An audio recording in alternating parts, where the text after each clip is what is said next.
Lesson 1. This lesson is called Profitable Freelance Sales Process, and it will show you an overview of how the sales process works on Upwork.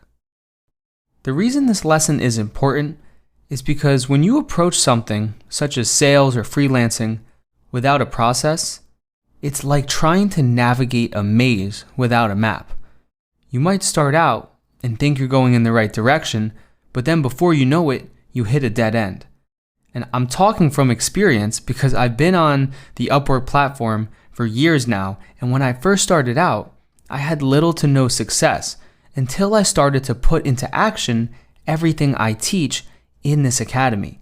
So treat all of this as the map to your future freelance success.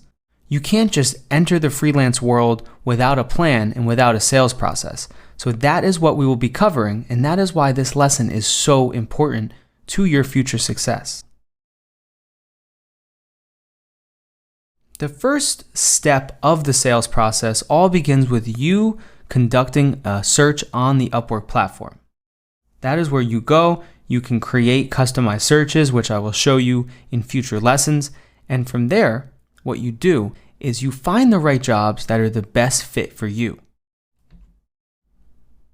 Once you've established a job that is a good fit, then it's time to build a proposal using that proposal handout, and that is when you send something to the client. Think of it as a resume or as an offer letter that you're sending to the client that shows them you're interested in the work. The whole goal of this is for them to get back in touch with you.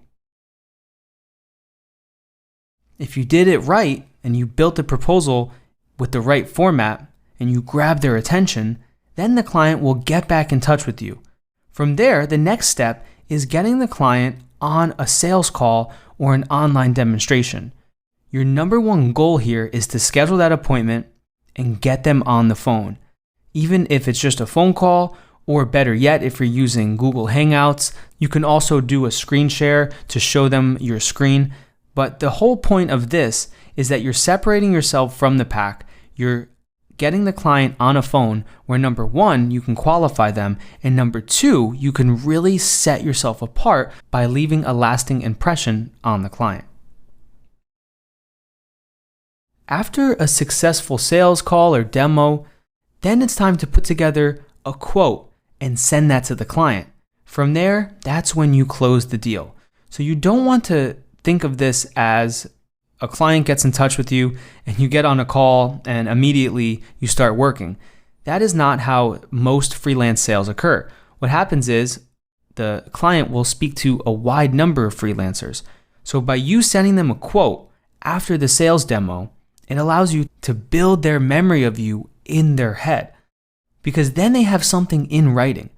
And you don't want to do this on the call. You want to do it in writing, and the client might accept those terms, or most likely they will schedule another call to speak in more detail. And that is when I'm going to show you how you can use the phone to close the deal.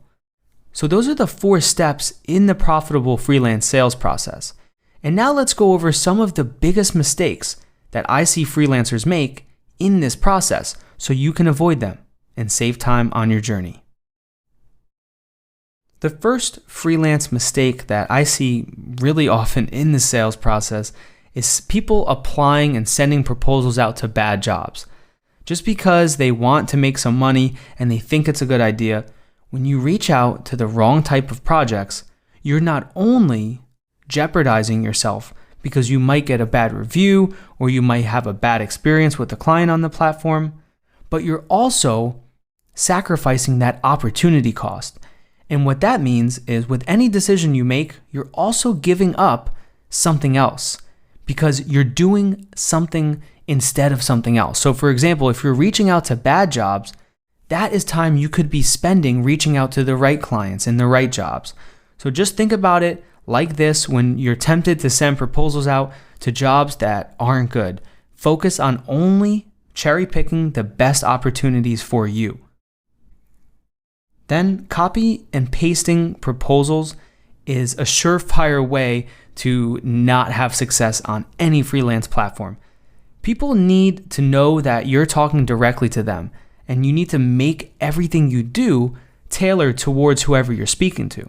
So remember, in the sales section, we spoke about making that client feel like they're the only one that you're serving. Don't forget about that, because if you just copy and paste proposals just to send more out, you're doing more harm than good. Another mistake is not standing out from the pack. So being too generic and just blending in is another way that you'll likely just get glanced over during the sales process. In addition to that, if you're not willing to get on the phone with a client, that is a big mistake. It's showing the client you're not that serious, and it can even signal some red flags to them. Clients like working with freelancers that they can get to know, they can hop on a call with, and get familiar with the way they work and the way they sound and the way that they act. If you're not willing to do that, you're likely not going to be able to set yourself apart and have success. Giving your price over the phone is another mistake because it opens the client up to a bunch of different objections and complaints that aren't needed at that stage. Usually it's time to figure out what the client wants first before you go into just giving them a price. Remember, every client is on Upwork and is hiring a freelancer because they need a problem solved. So first establish what the true problem is they need solved, and then you can focus on providing that written quote. Another mistake is undervaluing yourself and your services you provide. If you're not charging enough and not quoting enough for your services, not only will you not feel satisfied, but you likely won't have enough money to make freelancing a full-time reality for you. So you need to learn these skills that are valuable so you can charge what you are worth. Then focusing on yourself instead of the client is a big mistake that will stand out right away to a client. They can always tell when you're focused too much on the money and too much on yourself and not digging deep into how you can help them. The last mistake is having a slow response time, and this is with anything, with a client and with freelancing in general. The quicker you respond, the better you will do. And that goes for before you have a client, after you have a client, and even during that process. Keep this in mind so you can always deliver the best quality service possible throughout the sales process. And now you have a map of the freelance sales process so you can navigate it easier. I look forward to seeing you in the next lesson.